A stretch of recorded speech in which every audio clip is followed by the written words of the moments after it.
Samantala mula dyan sa Bicol Region, puntahan natin ang Maguindanao.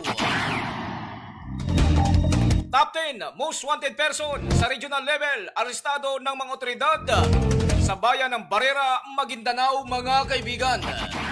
Detalye ng balita mula dyan sa Maguindanao, kasamang Jumar Abdul. Magandang umaga. Thunder Radio Live Reports. Ng mga otoridad ang top 10 most wanted person sa regional level sa Sitio Oracuray, Barangay Lipawan sa bayan ng Barrera, Maguindanao del Norte.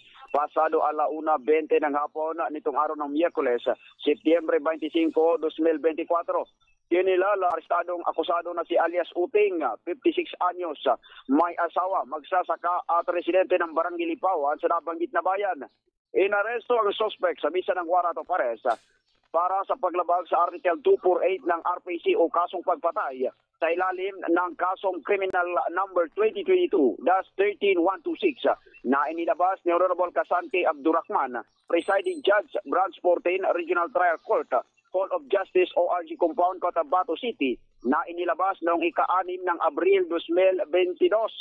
Sa nabanggit na oras, petsa at lugar, ikinasa ang paghahain ng warrant of arrest sa akusado sa pinagsamang mga tauhan ng Barrera Municipal Police Station sa pangunguna ni Police Lieutenant Khairuddin M. Tumawis, Chief of Police na siyang lead unit, kasama si Police Captain Sammy Parding, Platoon Leader ng 3rd MP 1st PMFC Maguindanao del Norte PPO, First Lieutenant Jane Odin, ang Philippine Navy Marines, tumatayo naman commanding officer ng 22nd MCMBLT-2, 1401st RMFC RMFB 14A, RDEO Riak CTU, sa ilalim ng pangangasiwa ni Police Lieutenant Colonel Dave Sherwin Ramos, PIU, PSOG, MDNPPO, RDEO 15, Parang Municipal Police Station, at ng 2nd PMFC MDNPPO, kasama na din ang PIDMU MDNPPO. Ang naarestong suspect ay nasa kustudiya na ngayon ng Barrera Municipal Police Station para sa tamang disposisyon.